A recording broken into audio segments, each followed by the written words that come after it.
Hello, I'm Sam from Jessup Says. The focus on my channel is to share and educate on how to buy less, buy better. It's not necessarily about buying less things, it's about buying something that fits its purpose perfectly and serves you for as long as possible. Up until fairly recently, I've been living out of a carry-on suitcase, which is not something that I'd recommend for a long period of time. Although it was only meant to be a few weeks, it ended up being a few months, and I had to learn to make better use of the limited clothes and shoes that I had available to me. As a bit of a minimalist myself, I actually enjoyed it for the most part. Yes, quite often I was like, oh, I wish I had that or this or something cool to match with this. But after the months passed, I started to enjoy the simplicity of the uniform-like approach that I'd developed in regards to my wardrobe. And you probably just heard the word uniform and you're thinking to yourself, oh no, it's going to be a boring old white t-shirt and chinos every day, boring without any personality. And that to me is a much more interesting video topic. Today, I want to talk about how you can have a minimalist style, even a capsule wardrobe,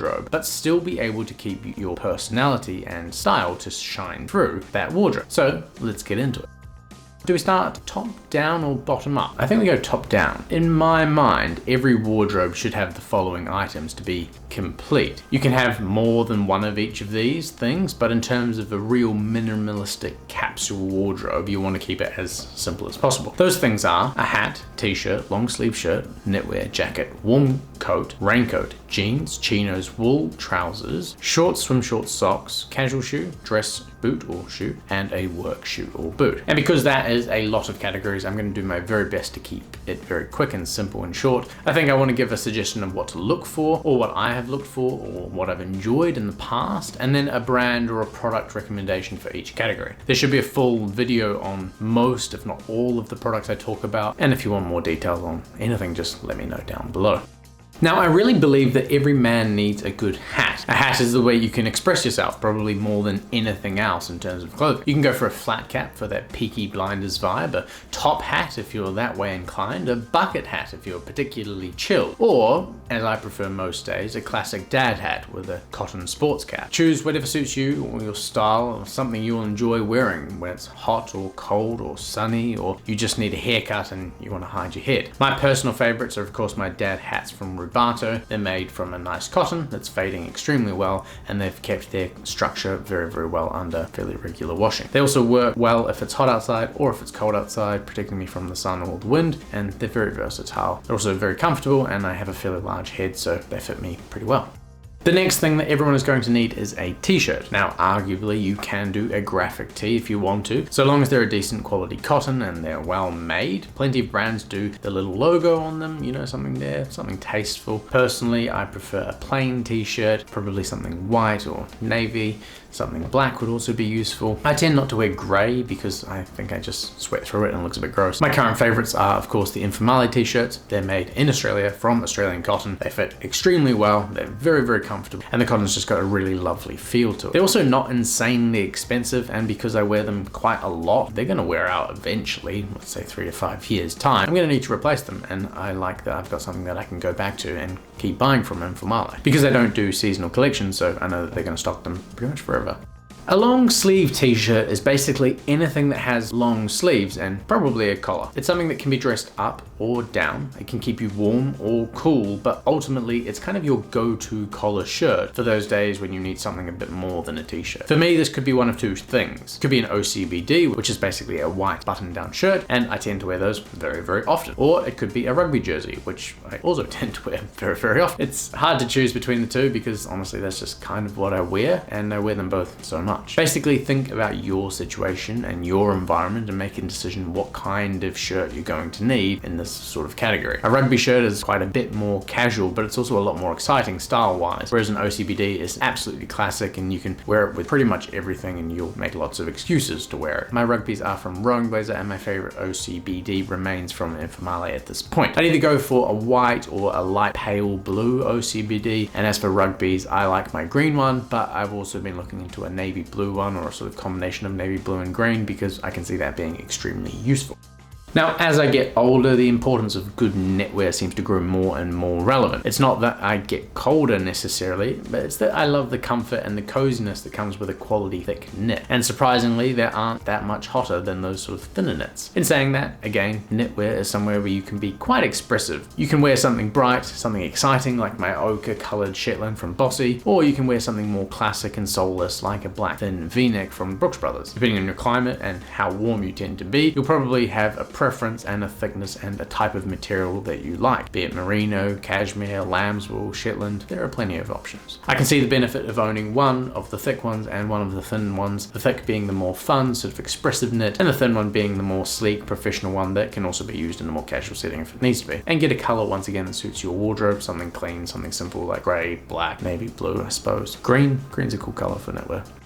Now, getting a jacket for a casual wardrobe that suits all of your shirts, your long sleeves, your knitwear, your hat, jeans, your chinos, I mean, you get it. But a quality jacket really can be the place in your wardrobe that it's gonna bring it all together. It can and will help make that fit hit every single time. You want it to be casual enough to be worn on the weekends, but formal enough to be able to be worn to the office most days. Obviously, depending on your life and your needs, this might be something from a military style jacket like the one I have from Private White VC, or it could be something like a suede jacket that they also do. You might like something like a Harrington jacket or a Barber wax jacket. There's sort of endless choice in a huge range of brands and offerings, and lots of good offerings so long as you know what you want and what kind of style you want. For me, I've tried a huge range of different jackets, but if you made me choose one, it would be this work shirt here from Minimalist. It's warm, but it's not too warm for summer. It's insanely comfortable, and it's really, really easy to maintain. As well as it being navy, so it's very versatile. It works pretty much with everything in my wardrobe, which is just fantastic. I can't imagine it does, but if it feels like this is too casual for you, then I think you might want to visit a tailor and work with them on creating something custom, like a nice custom sports coat. Keep the colors simple, something neutral that can be used with as many of the other things as possible. I'd think black, navy, or brown, maybe even a beige or a green if you're really into those colors.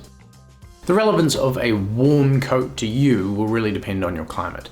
If you're in anywhere Southeast Asia and you wear a wool coat, you're probably a madman, but in other parts of the world we do get a bit colder. Here in Melbourne, it feels like it has been getting a bit colder in the last few years, and there has been a need for a thicker coat in the middle of winter. The coat that I have been using was actually intended to be used in Europe when we go and visit our family up there during the middle of winter, which means snow, so I have a big and thick coat that is, really hardy and durable. It's the Private White VC Great Coat, and it's a blend of merino and cashmere, and it is super, super thick. It also buttons up in a multitude of different ways. It can come right up. It really depends how cold it is and how windy it is. You can really customize how you want the front to look and how warm you need to be. For your coat, I'd look for something that is simple and classic, like a pea coat or a grey coat, or something like a Burberry trench coat if that's something more your style and your climate. If that's not it, then I would highly recommend that you speak again to a local tailor and get something specifically made to your style and in the fabric and the color that speaks to you as well.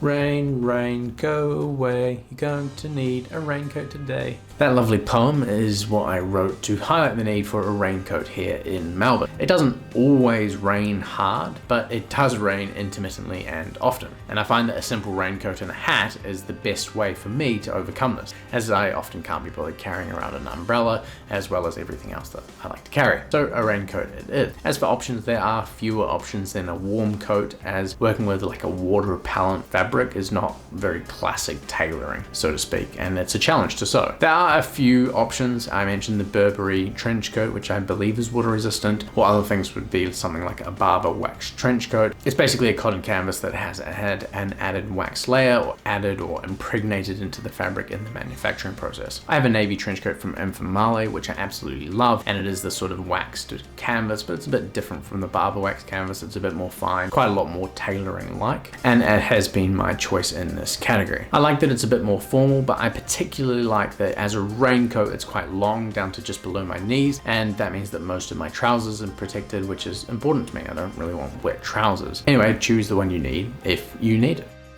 I think I'm going to call it there, or else this is going to be a particularly long episode. And next week we're going to be covering the lower half of the body, including the trousers, shorts, and footwear. But whilst I was writing this video, I saw a Tim DeSaint video, 9 items, 9 outfits, and I thought to myself that I'd like to give 10 outfits, 10 items a go, just because I like the rounded number. And because of the context of this video and thinking about, how we can limit and restrict our wardrobes. Part of that, I reached out to Steve from Informale and asked if he'd do a collab video with that premise about having to do a casual, a semi-casual, and a formal fit with 10 items and seeing what we come up with. But to make it even more exciting, I thought we'd choose 10 items for each other. So he'd choose 10 for me and I would choose 10 for him off the Informale racks. I don't know how it's going to turn out. I don't know how I'm going to film it or how I'm going to edit it, but it's something I'd like to try and do something a bit different and see how it goes. I look forward to any feedback on that video once it gets done. The reason why I want us to do this is because I don't really feel comfortable in the sort of styling area. I feel like it's something that I'm personally still learning, but someone like Steve is a professional and someone that I